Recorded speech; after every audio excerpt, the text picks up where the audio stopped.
Buenos días, Ágape. Buenos días, mis hermanos en Cristo. Qué día más hermoso tuvimos ayer celebrando el 15 años de nuestra hermana Génesis, ¿verdad? En compañía de sus padres y toda su familia que vino de México. La pasamos muy lindo allá. Feliz de haber podido participar, de probar toda esa comida deliciosa.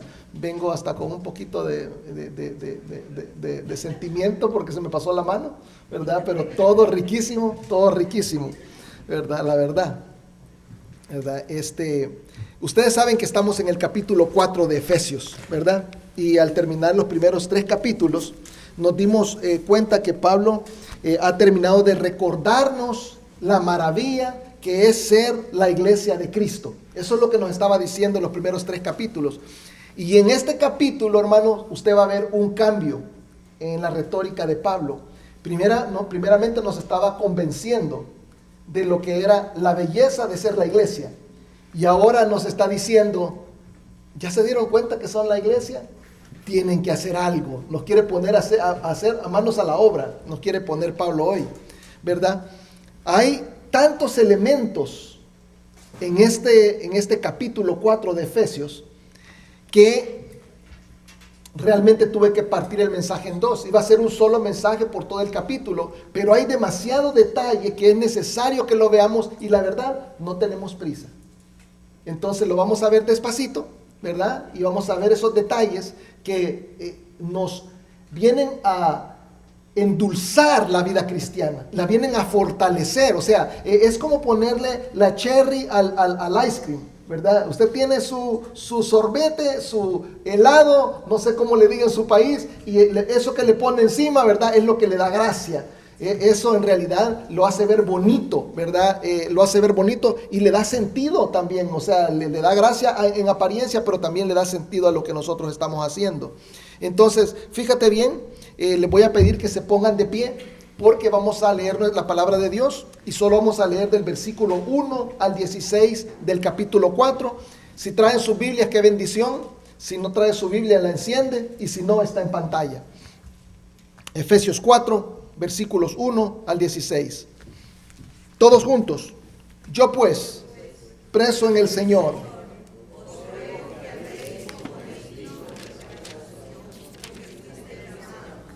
con toda humildad y mansedumbre, soportándonos con paciencia los unos a los otros en amor, solícitos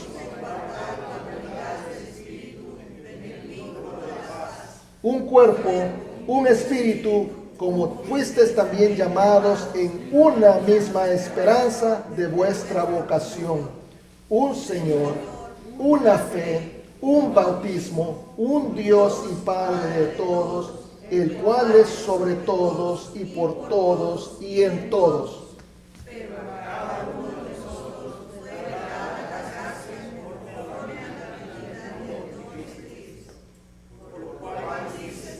Subiendo a lo alto, llevó cautiva la cautividad y dio dones a los hombres.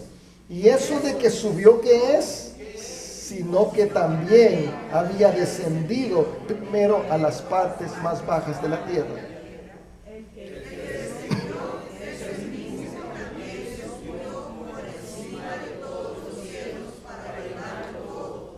Y él mismo constituyó a unos apóstoles, a otros profetas, a otros evangelistas, a otros pastores y maestros, a fin de perfeccionar a los santos para la obra del ministerio, para la edificación del cuerpo de Cristo, hasta que todos lleguemos a la unidad de la fe y del conocimiento del Hijo de Dios, a un varón perfecto, a la medida de la estatura de la plenitud de Cristo, para que ya no seamos niños fluctuantes, llevados por doquiera, por estratagema de hombres, que para engañar emplean la astucia y las artimañas del error, sino que siguiendo la verdad en amor, crezcamos en todo en aquel que es la cabeza, esto es Cristo, de quien todo el cuerpo, bien concertado y unido entre sí por todas las coyunturas, que se ayudan mutuamente según la actividad propia de cada miembro, recibe su crecimiento para ir edificándose en amor. Qué hermosa palabra. Tomen asiento. Qué bendición. Qué bendición nos ha dado Pablo. Qué bendición nos ha dado nuestro Dios a través de la mitad de este capítulo. Pablo comienza, fíjese, el capítulo diciendo: yo pues preso en el Señor os ruego que andéis como es digno de la vocación con la que fuisteis llamados. Cuando dice vocación, las personas dicen: pero Pablo no me está hablando a mí, porque vocación tiene el pastor, pero yo no. Fíjese que vocación tenemos todos los que hemos sido salvados por Jesucristo. Todos los que hemos recibido a Jesucristo como Señor y Salvador, tenemos una vocación. Él nos hace un llamado. De hecho, fíjate, tú no puedes venir a Cristo si Cristo no te llama. Esa es la verdad. O sea, nosotros somos tan corruptos que no podemos reconocer a Cristo. Y yo se los digo porque a mí me sucedió. Me presentaron a Jesucristo, y cuando me dijeron la palabra de verdad, yo dije: ahí está la verdad. Pero me tardé 10 años en responder a la verdad, porque no podía. Fíjate que esa palabra comenzó a germinar en mí, de una manera que después de 10 años yo dije: ya no aguanto más. Y tuve que venir. Entonces, ¿qué es lo que estaba haciendo el Señor a través de su palabra? ¿Qué es lo que estaba haciendo el Señor mediante su Espíritu? Me estaba llamando. O sea, es un llamado, es una vocación. Entonces, fíjate, todos tenemos esta vocación cuando nos hemos arrepentido y recibido a Jesucristo, de que anden como es digno de su nombre. Y yo no sé si recuerdan en la predicación de la semana pasada, pero dice en el versículo 3:15 de Efesios que somos llamados hijos de Dios. Porque nosotros, ¿verdad?, recibimos el nombre de ese Dios del cual toma nombre toda la familia de los cielos y de la tierra. Somos llamados hijos de Dios y debemos andar dignamente, ¿verdad?, llevando ese nombre de hijos de Dios. Yo recuerdo de que a un familiar amigo mío, o sea, es amigo mío y es familiar, es graciosa la relación con él, porque se han dado cuenta cómo entre los hispanos se da mucho eso de que nuestros tíos son de nuestra edad. Tenemos tíos de la misma edad de nosotros. Entonces es mi amigo y es mi familia, ¿verdad? Pero casi que no les decimos tíos, no que les decimos primos, porque son de la misma edad. A veces tenemos tíos que son menores que nosotros. Pero yo cuando le presenté al Señor, Él me dijo: no lo recibo porque no soy digno de Él. Y yo dije: qué verdad más grande, no somos dignos de Él. Y fíjese que venimos a reconocer a Cristo siendo indignos de Él, y no nos basta con ser indignos de Cristo, sino que todavía lo representamos indignamente. Fíjese qué bárbaro. Y entonces Pablo dice: bueno, fíjate bien, no lo mereces, pero te voy a dar 4 elementos, ¿verdad?, que te van a ayudar. Son elementos necesarios para caminar como hijos de Dios. Como dice ahí el versículo 2, con toda humildad y mansedumbre, soportándoos con paciencia los unos a los otros en amor, solícitos en guardar la unidad del Espíritu en el vínculo de la paz. Nos tiró una platada de cosas. Lo vamos a comer despacito, vamos a separar la comida ahí como nos la ha tirado Pablo, ¿verdad? Yo sé que hay unos que les gusta comer revuelto, pero hay otros que les gusta comer separadito, y vamos a comer separadito. Vamos a hacer para allá la carne, vamos a hacer para acá el arroz, ¿verdad? Vamos a comer una cucharada de cada cosa. Dice que, fíjate, que tenemos que tener humildad. La semana pasada hablamos de la individualidad del creyente, que todos somos especiales, tan especiales que hasta las huellas de los pies son diferentes en cada uno de nosotros. Y fíjese que ¿cuál es el resultado de nuestra diferencia? Nos enorgullecemos. O sea, lo que te hace diferente es lo que te llena de orgullo. Te vas a dar cuenta que cuando uno de nosotros es bello, no vemos muchos aquí, ¿verdad?, que nos podemos enorgullecer de eso, lastimosamente, ¿verdad?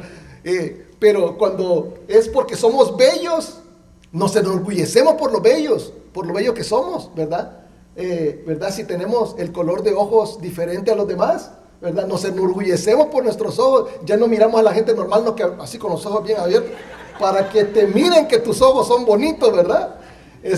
La mente, ¿verdad? Cuando la persona es inteligente, no le basta con que le reconozcan que es inteligente, no que te comienzan a hablar con palabras que es imposible de comprender. Entonces, rápidamente podemos distinguir cuando una persona es diferente de otra, pero esas diferencias nos llevan a llenarnos de orgullo, ¿verdad? Y fíjate, el orgullo, hermano, no hace otra cosa que sembrar discusiones. Esa diferencia, cuando alguien se cree mucho, rápido te alejas de él y te vas donde otro y decís, este se cree mucho. Y comienza esa separación, esa división. El orgullo es falta de humildad y todos lo tenemos. ¿Qué problema? ¿Qué problema? Todos tenemos. ¿Quiere predicar conmigo la niña? Vente. Las discusiones, fíjate hermano, son falta de mansedumbre y paciencia. Y la separación es falta de unidad y de amor. Fíjate lo que está diciendo Pablo, le está pegando al clavo, porque está diciendo, aquí está lo que nos separa. Y esto es lo que nos hace indignos del Señor. El Señor lo que quiere es unidad y nosotros fomentamos lo que nos desune. Y entonces, ¿qué es lo que se necesita? Si tú tienes un hermano que es falto de humildad, que es falto de mansedumbre, que es falto de paciencia, que es falto de amor, o es falto de todas, lo que tú tienes que hacer, dice Pablo, es soportar a ese hermano. Soportarlo, ¿verdad? Porque eso nos va a llevar a mantener la unidad y la paz. Hay que soportar al que tiene esas diferencias. Vamos a ver que hay hermanos que son muy laxos. Vamos a ver que hay hermanos que son muy estrictos. Al que es laxo, si tú eres estricto, te va a molestar. Te va a molestar que es muy laxo en la fe. Y entonces dice, no, tú estás mal. Pero lo que tienes que hacer tú es soportarlo mientras está mal, porque lo que va pasando es que nos vamos edificando para todos llegar en algún momento a la altura de la estatura de Cristo. O sea, todos estamos en crecimiento, diferentes áreas. Tal vez tú ya llegaste en esa, pero no has llegado en otra. Entonces todos estamos en crecimiento. Entonces debemos de soportar para mantener la unidad y para mantener la paz, ¿verdad? Tenemos la obligación de trabajar en el desarrollo de nuestra humildad, mansedumbre, paciencia y amor, esforzándonos fuertemente por mantener la unidad y la paz. No quiere decir que si un hermano te soporta, que si un hermano te tiene paciencia, tú puedes libremente seguir siendo como te da la gana. No hay que equivocarse. O sea, cuando yo les digo que están en el proceso de crecimiento, quiere decir que usted debe de reconocer que tiene que seguir creciendo, tiene que seguir trabajando. Si usted se da cuenta que su hermano le dice que usted es muy laxo, en vez de ofenderse, comience a trabajar en ser un poco más serio en la fe y dejar de ser tan laxo en la fe, tan relajado en la fe, ¿verdad? No está bien, ¿verdad? Si un hermano te perdona o te tiene paciencia o te soporta y tú quieres seguir siendo ofensivo, tú quieres seguir siendo polemista, tú quieres seguir siendo falto de amor. Tienes que esforzarte un poco más por madurar, ¿verdad? Es necesario. La iglesia sufre, hermanos, cuando hay falta de paz. Fíjense, un hermano que no puede perdonar, que le cuesta perdonar a alguien. ¿Qué es lo que hace eso? Siembra división. Siembra división. Y eso, la iglesia sufre cuando eso sucede, ¿verdad? Somos una sola cosa, un solo cuerpo. ¿Qué es lo que le pasa a usted cuando, por ejemplo, yo creo que no se dieron cuenta, pero la semana pasada yo andaba una infección en el ojo, así, solo en el ¿cómo se llama? En el párpado superior del ojo izquierdo. Y fíjese de que sentía que me dolía todo el ojo, toda la cara, y me sentía incómodo porque se me estaba comenzando a hinchar el ojo. Y solo es un párpado. No estamos hablando, no es el corazón, no es el cerebro, no es el hígado, es un párpado. Pero ¿cómo se duele el cuerpo? O sea, date cuenta, te sale un granito, ahí andas molesto, hacete una cortadita en el dedo con un papel. ¿Cuántos se han cortado el dedo con un papelito? ¿Cómo se siente de feo, verdad? Ese es el filazo. Se pone a imaginarse uno, si le pegan a uno una cuchillada, si una cortadita de papel, cómo molesta. Entonces, date cuenta de que puede ser una pequeñez, pero eso viene a doler al cuerpo. A veces el comportamiento nuestro viene a hacer que se duela el cuerpo, ¿verdad? Tenemos que trabajar en ir madurando, ¿verdad? Yo me doy cuenta que los que se pelean y los que se separan son hermanos que no quieren hacer un mayor esfuerzo por corregir lo deficiente. Yo me doy cuenta de que un hermano que se separa de la iglesia por un problema y que no lo quiso resolver, no que dice, no, yo me voy porque en esta iglesia hay esto, se va a ir para otra y va a encontrar lo mismo. Y se va a ir para otra y va a encontrar lo mismo. Y se va a ir para otra y va a encontrar lo mismo. ¿Sabe por qué? Porque el problema no es la iglesia. El problema es él. Y yo he hablado con hermanos, ¿verdad? Que dicen, hermano, yo me quiero ir porque yo tengo un problema aquí. Y le digo yo, tienes que madurar y resolver el problema. Aprender a llevarlo. Le dije, yo estuve en una iglesia por 16 años. Fue la iglesia donde yo nací y me quedé ahí. ¿Por qué era perfecta? No. Lejos de eso. Tenía buenos problemas ahí. Yo le dije, yo creo que a ti nunca te ha pasado lo que a mí me pasó en esa iglesia. Esa iglesia era para que uno se saliera y no volviera más a la iglesia. Pero ¿qué pasó? Cuando yo soporté esos problemas, cuando yo soporté a esos otros hermanos, porque el problema no es la iglesia, son algunos hermanos escogiditos, ¿verdad? Con la mano los escoge Satanás para ponerlos en la iglesia, ¿verdad? Dice, este es mi herramienta, y lo pone ahí en medio de nosotros. Y ese es el que nos comienza ¿cómo se llama? A hacer sentir mal a todo el cuerpo. La falta de madurez de un hermano. A todos nos sentimos mal. Todos sentimos. Y nos comenzamos a dar cuenta, ¿verdad? Los órganos, uno con el otro, decir, mira, hay infección allá. Hay infección allá, en aquel párpado hay infección, ¿verdad? Comenzamos a sentirlo. Entonces, hermanos, ¿qué pasa? Lo que hay que hacer es buscar la medicina. No es cosa de que me voy a quitar el párpado. Es cosa de que tenés que tomar el antibiótico para resolver el problema. Pero aquí el problema es de que cada uno debe de trabajar en sus cosas, ¿verdad? La solución no es salirse, la solución no es irse, es trabajar en cada uno para ir creciendo y para mantener la paz y la armonía entre nosotros. ¿Por qué mantenernos unidos?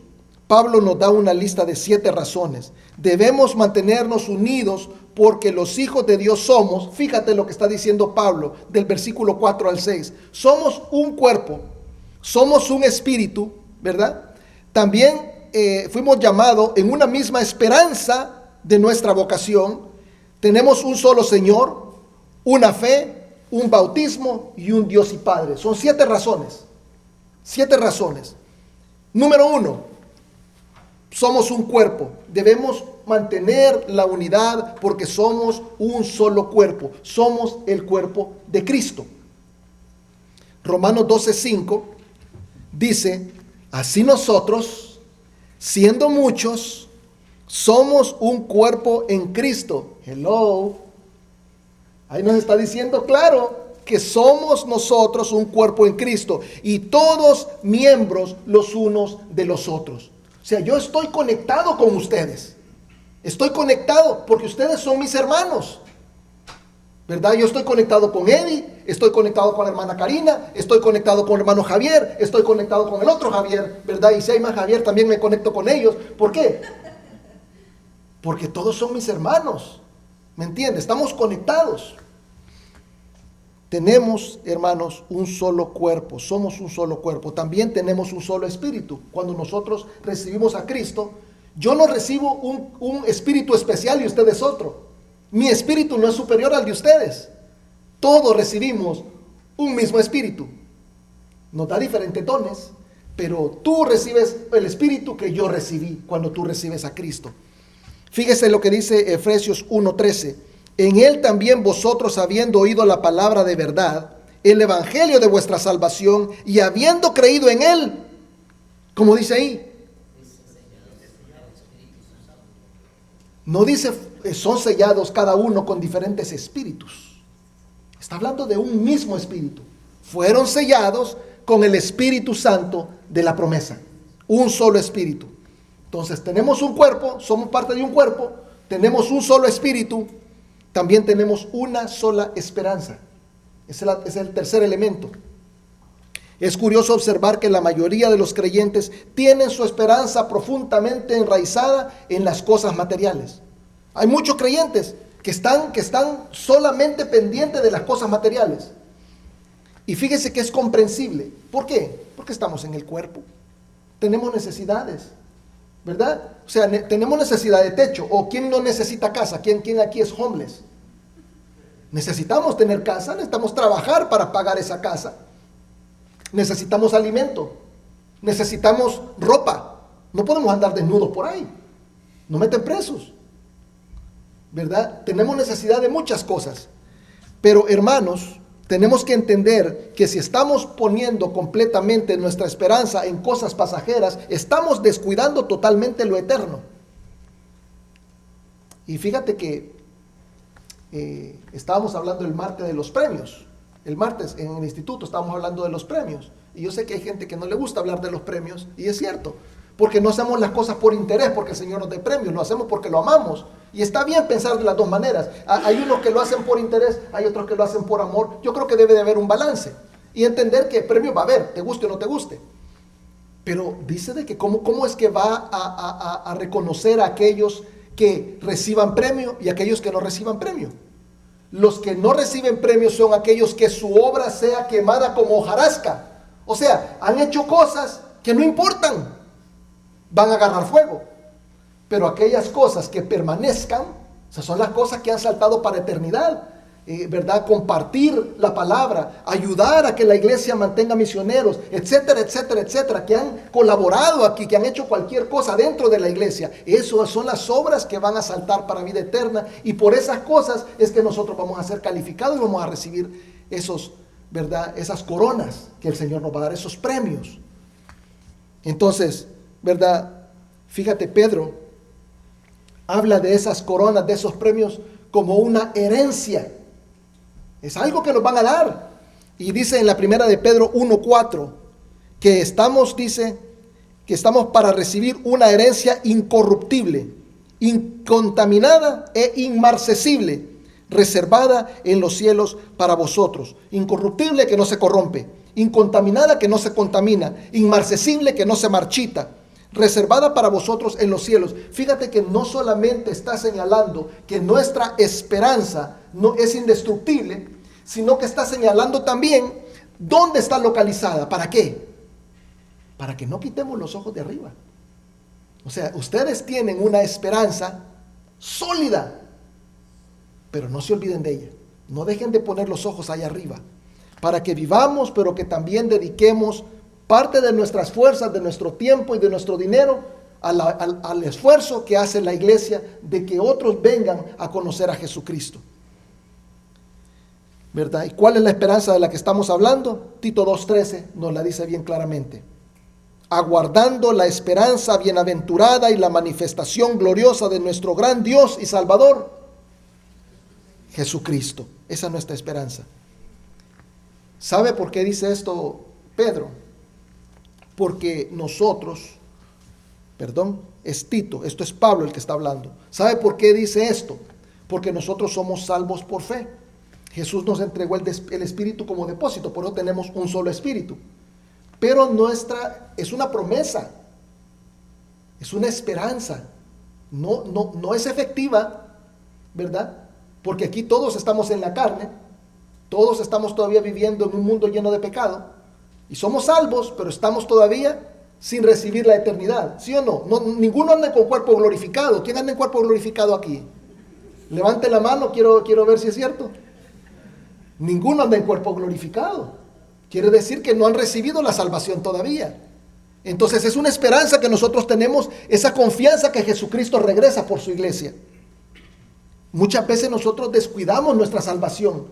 Ya nosotros somos salvos y ahí se acabó, ahí murió la flor. Hay que seguir trabajando en esa salvación, hay que seguir respondiendo con agradecimiento a ese regalo que se nos ha dado, porque ninguno hemos luchado por ella, ¿verdad? Yo le voy a explicar cómo es. Les traje una imagen de un incendio, mírenla. Cuando tú estás en un incendio, fíjate, ahorita está pasando, me lo trajo a memoria porque el viernes uno de ustedes mencionó, parece que fuiste tú, los incendios de Hawái, que dijiste Kuwait, por cierto, y es Hawái, ¿verdad? Es en Maui que están sucediendo los incendios. Yo no estaba enterado y el hermano lo trajo y ahora busqué la noticia y la encontré y sí, es grave la situación, muchos muertos y, ¿verdad? Mi esposa me venía contando esta mañana de que la historia de unos que estaban en el incendio, que estaban de turistas y estaban afuera turisteando y dejaron los pasaportes en el lugar donde estaban hospedándose y no había cómo recuperarlos por el fuego. Imagínense esa situación. Y ellos comenzaron a llamar a alguien para que le fuera a recuperar los pasaportes, ¿verdad? Que era lo importante para poder salir del país, ¿verdad? O del estado. Entonces yo me puse a pensar en esa situación del incendio. Cuando tú estás en un incendio, ¿cuál es tu enfoque? ¿Tu enfoque es trabajar adentro de la casa? ¿Te pones a limpiar? ¿Te pones a barrer cuando está incendiándose tu apartamento, tu casa? ¿No? ¿O te pones a doblar la ropa? O a lavar ropa te pones. ¿Qué te pones a hacer? Te pones a ver, ¿verdad? Te vas a meter en una bañera que te caiga el agua, ¿verdad? Pues pones a correr el agua, a bañarte con el agua, ¿verdad? A mojarte, porque cuando te mojas, ¿verdad? Es más difícil que cojas fuego. Te tiras a ras de piso, porque tú sabes que el humo es más denso y el humo sube, pero el oxígeno baja. Entonces tú sabes que al ras de piso hay oxígeno, que si te quedas parado, vas a respirar humo y te vas a desmayar. Tú quieres permanecer despierto por si llega el Salvador que te va a sacar de la situación. Buscas una ventana. ¿Para qué? Para tocar. Que mira, aquí estoy quemando, sáquenme. ¿Verdad? No se ponen ustedes ay, hay una ropa que no está colgada, me voy a poner a colgar la ropa. Entonces, quiero que se den cuenta que cuando estamos en un incendio nos concentramos en nuestra salvación. Y nosotros, hermanos, estamos viviendo en un incendio. Este mundo se está acabando. La gente se está muriendo, se está quemando. Literalmente, van para el infierno. Y nosotros tenemos que ocuparnos de nuestra salvación. Busquen la ventana, busquen la puerta. Toquen la puerta, toquen la ventana. Que la gente se entere dónde está la salvación, dónde está la salida. ¿Verdad? Es bien importante que nosotros nos demos cuenta que la esperanza tiene que estar en el lugar correcto. Tenemos que tener la perspectiva correcta para que nosotros nos ocupemos primordialmente de lo importante, que es nuestra salvación, mantenerla y compartirla. Eso es lo más importante. Eso es lo más importante que ustedes tienen. Si ustedes creen que lo más importante es el BMW que andan manejando, eso no es lo más importante. Si ustedes creen que lo más importante es vivir en una casa bonita, tristemente equivocados. No es eso lo más importante. Lo más importante no es escalar en trabajos, tener un mejor puesto. Yo no les estoy diciendo que no hagan esfuerzo, no les estoy diciendo que no se compren un BM, ya vi que todos traen uno.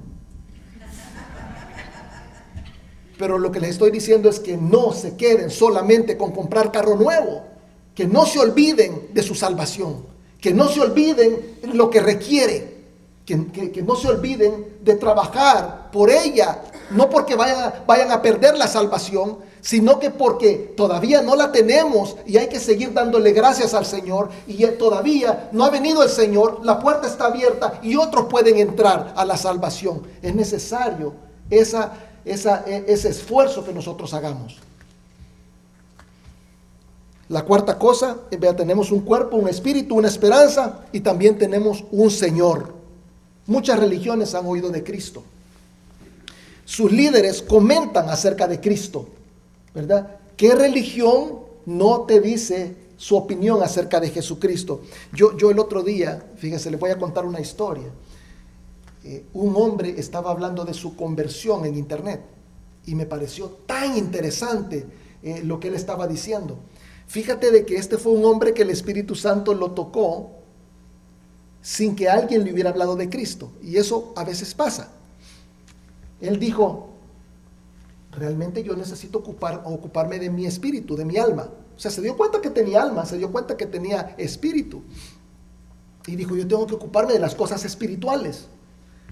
Y lo que comenzó a hacer es a investigar cuál era la mejor religión. Y se dio cuenta que había un punto en común, que todas las religiones decían su opinión de Jesucristo. Y dijo, qué extraño, ¿y por qué todos están opinando acerca de este? Y entonces dice que los musulmanes le dijeron que Jesús era un profeta, que los Krishna le dijeron que él era una reencarnación divina, que los hindús le dijeron que ellos tenían la conciencia de Cristo. Los budistas decían que Jesús era un Buda, es decir, otra reencarnación de Dios al igual que Buda, o sea, era otro Buda. El hombre continuó el testimonio diciendo que todos los que consultó dijeron que Jesús era el camino, pero que ellos eran otro camino. Pero cuando llegó a Juan 14:6, se dio cuenta que Jesús decía, yo soy el camino, la verdad y la vida, nadie viene al Padre sino por mí. Y vino a creer en Jesucristo porque se dio cuenta que todos se señalaban como un camino alterno, pero que Jesucristo no le estaba dando crédito a ninguno de ellos, sino que Cristo dijo, yo soy el único y no hay más. Y me pareció bien linda la manera como este hombre llegó. No llegó a la fe por convencimiento externo, llegó por la lógica, por un convencimiento interno propio de él mismo. Y yo dije, es que el Señor por todos lados nos ataca con la naturaleza, nos ataca con nuestra inteligencia y nos ataca con la palabra y con el espíritu. El que no se salva es porque no quiere. Somos un solo cuerpo, un solo espíritu, tenemos una esperanza, un Señor, una sola fe. Creemos que únicamente, así como lo dice Juan 14:6, solamente creyendo en Jesucristo como Señor y Salvador, como único camino, podemos ser salvos. Tenemos un cuerpo, un espíritu, una esperanza, una fe, un Señor, un bautismo. Hay grupos no cristianos que practican la efusión y la aspersión. La efusión es chorrearle la cabeza a alguien cuando lo están bautizando. La aspersión es pringarlo. La palabra bautizo quiere decir sumergir. Ese es el significado etimológico de la palabra. Baptizo es la palabra griega y significa hundir. Si le están diciendo que eso es a través del hundimiento, ¿por qué lo está haciendo a través del chorreamiento o del pringamiento?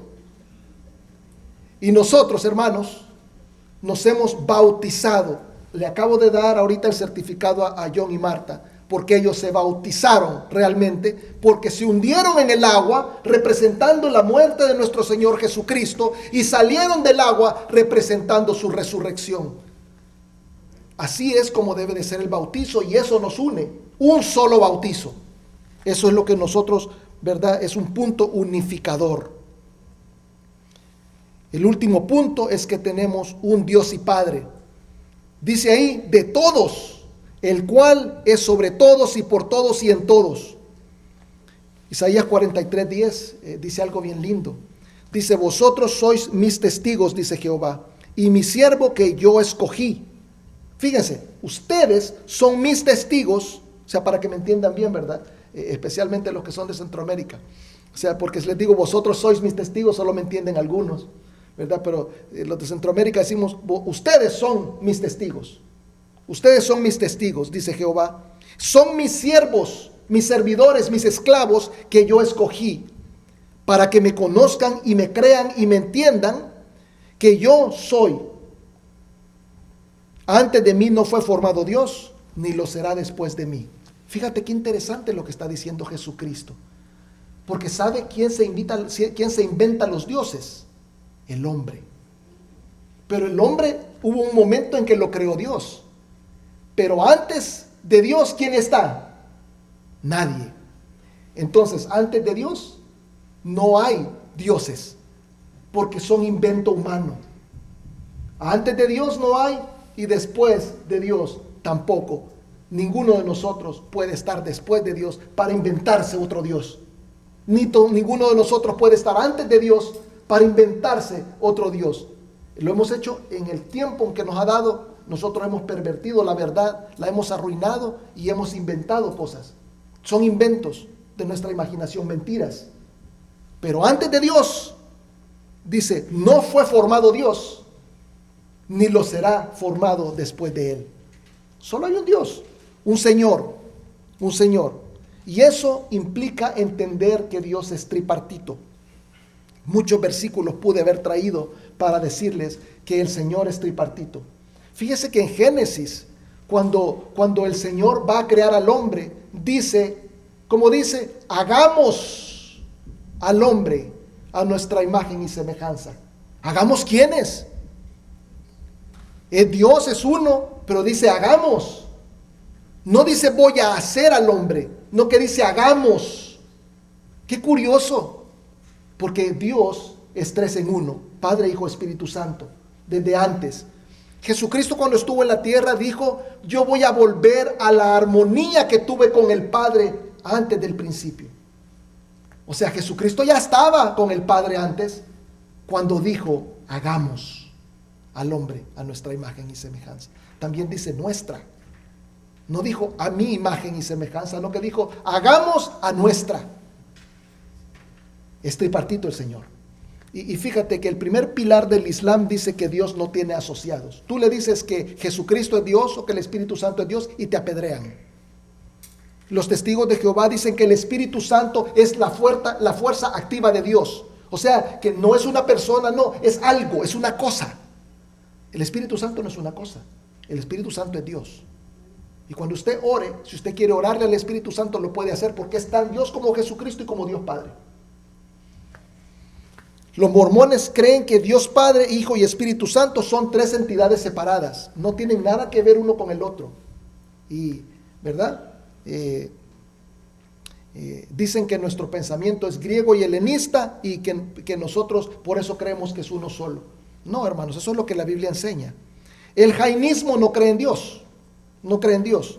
Creen que cada uno debe luchar por su propia iluminación. O sea, ¿verdad? Que nosotros podemos ir creciendo y creciendo y creciendo hasta ser como dioses. Y que si usted llega a su muerte y no llegó al nivel de Dios, vuelve a nacer como otro animal, como otra cosa. O sea que de repente, ¿verdad? Ellos se convierten en gatos, en perros y en cualquier cosa. Y fíjate que eso no tiene sentido. Porque, hermanos, nosotros somos de naturalezas diferentes. Nosotros somos hombres y no nacemos si no es que hemos conocido a Jesucristo. La única manera de volver a nacer de nuevo, es creyendo en Jesucristo.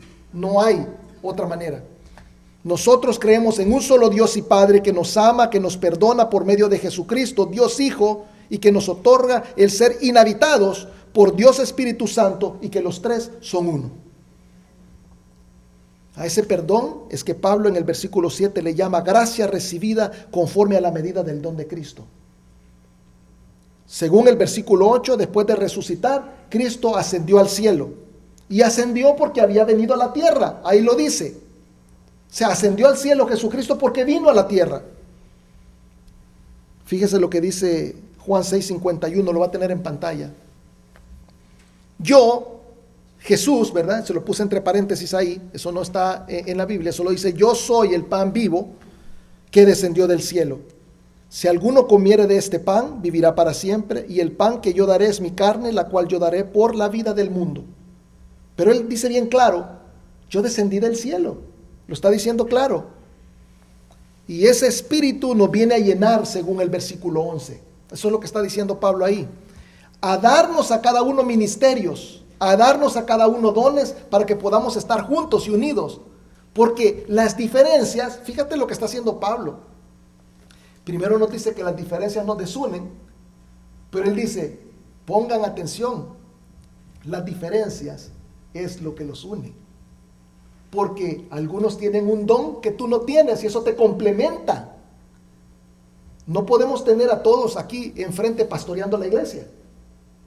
Imagínense si todos somos pastores. ¿Y quién va a hacer lo demás? O imagínense que todos hiciéramos el café. Tiene que haber variedad de dones para que unos hagan una cosa y otros hagan otro. Yo me doy cuenta que hay personas que tienen habilidad de enseñar. Hay personas que tienen gracia con los niños. Y hay quienes me dicen, ay, a mí con niños no me ponga porque no soy muy bueno para eso. Y hay unos que dicen, yo, cuando dicen de niños, ¿verdad? Entonces, esa es la cuestión, que somos diferentes y qué lindo ser diferentes. Pero cada quien debe de buscar su posición en el cuerpo. No hay ningún órgano inútil. Todos los órganos sirven para algo. Las personas pensaban que el apéndice no servía para nada. Y se han dado cuenta que tiene una gran utilidad mientras va creciendo la persona. Gran utilidad, porque lo que hace es sacar lo que contamina el cuerpo.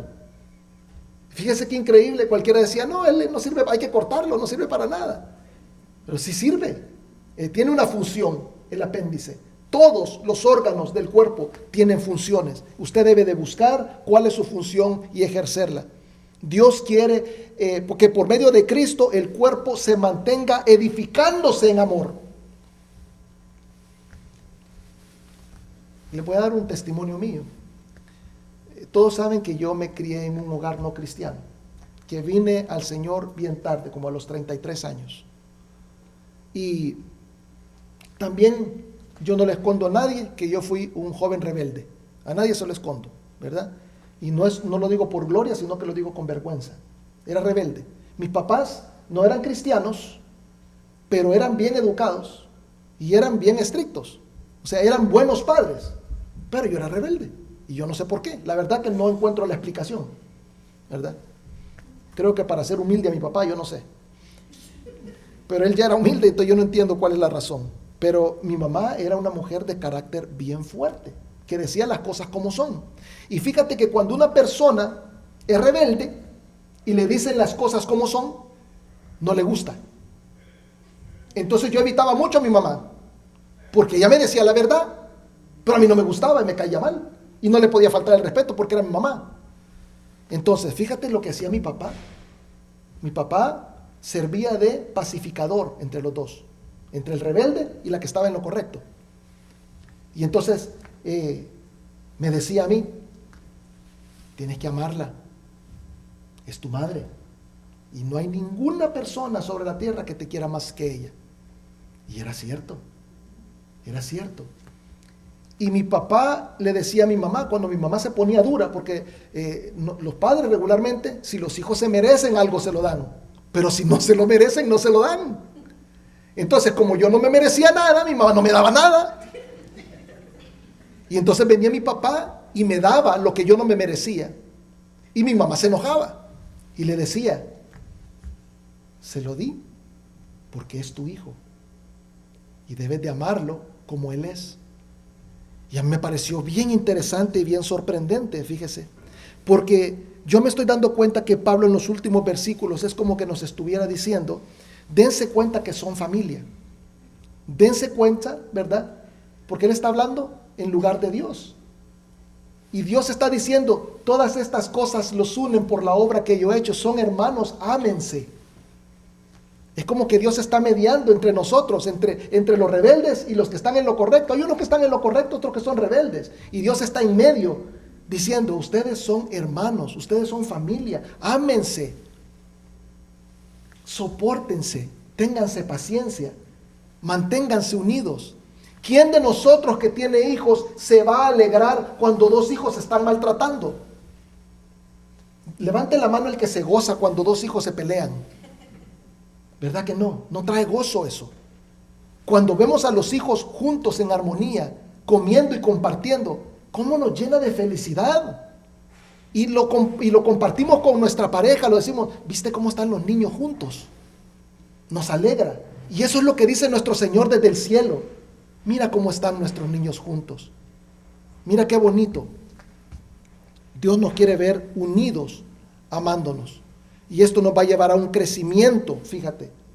Porque unos con los otros, juntos y unidos, amándonos, eso nos va a llevar a la estatura de Jesucristo. Nos va a llevar a ser más como Él. Tenemos que entender, hermanos, que no somos hermanos temporalmente. Si un hermano se va de la iglesia por una cosa, yo no sé cómo va a ser en el cielo. porque se va a encontrar con nosotros. Somos hermanos eternamente y para siempre, y que les quede en la cabeza. O sea, usted no le quiere hablar ahorita, le va a tener que hablar allá, le va a tener que hablar allá, ¿verdad? Porque Jesucristo seguramente lo va a poner a trabajar juntos, porque ya saben cómo es el Señor, ¿verdad? El Señor no va a ser como tú quieras, el Señor va a ser como Él le da la gana, y estoy seguro que te va a poner junto con el que te cae mal, a trabajar. Entonces, fíjate, hermano, que quiere el Señor que nos amemos los unos con los otros y que nos demos cuenta de todo eso que ha hecho Él, todas esas cosas que nos da para que nosotros nos amemos. Vamos a hacer una cosa que no hacemos nunca en la iglesia. Nuestra hermana Iris dijo algo bien interesante. Ahora, muchas veces, dice, las personas, nosotros tenemos que tener cuidado porque las personas a veces tienen un pensamiento mundano y a veces da hasta miedo darles un abrazo porque piensan en uno como una cosa, como la gente del mundo. Y quiero que nosotros, me gusta esa palabra, editar. ¿Sabe por qué me gusta? Porque nosotros a veces tenemos escrito en nuestra mente algo que el mundo ha puesto ahí, pero nosotros lo podemos editar en Cristo Jesús.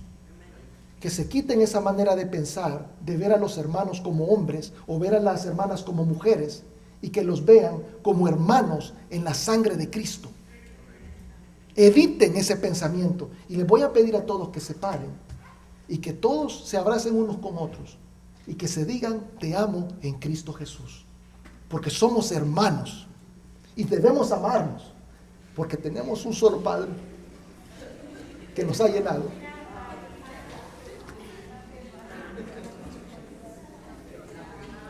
No se vaya a sentar hasta que haya abrazado unos 10 y busque al que no está abrazando a nadie.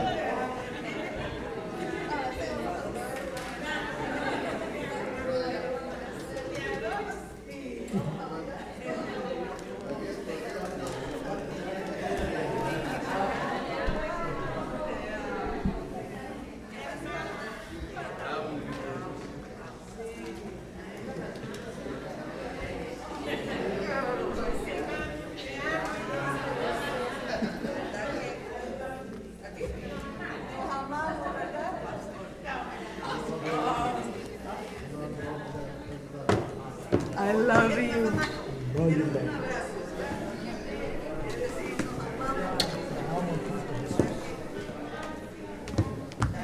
Te amo en Cristo Jesús.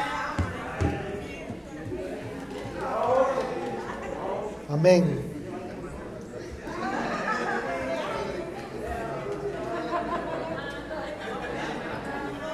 Qué bendición. Qué bendición.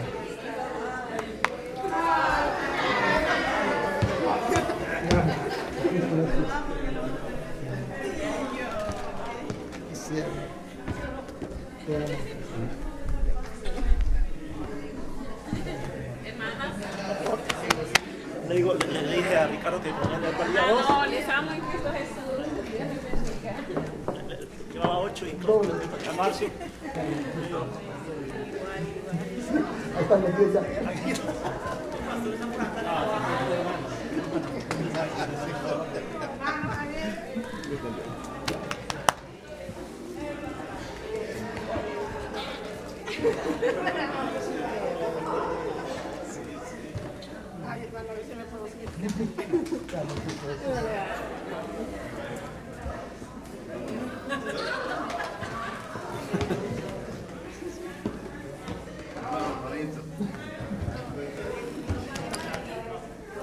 Qué bendición amarnos en Cristo Jesús. Vamos a orar.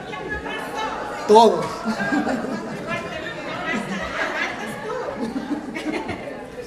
Te amo, Cristo. Oye, hasta aquí arriba. Bendito sea nuestro Señor. Te amo en Cristo Jesús. Vamos a orar.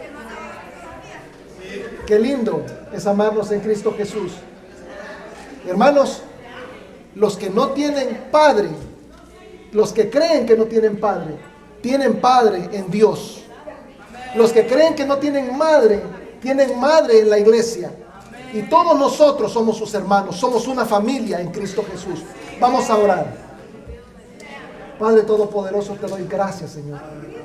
Bendito seas porque nos has permitido, Señor, darnos cuenta que tú como Padre te alegras, Señor, que nos estemos amando en Cristo Jesús. Porque somos un solo cuerpo, Señor, y muchas cosas nos unen. 7 cosas nos mostró Pablo. Es más lo que nos une que lo que nos desune. Y nuestras diferencias es lo que nos hace fuertes, nos complementa a los unos con los otros. Gracias, Padre, por lo que haces a través de la iglesia. Gracias por esta familia hermosa. Bendito seas por siempre. Continúa edificándonos en amor. Bendito seas por siempre. En Cristo Jesús te agradecemos. Amén. Bendito sea el Señor.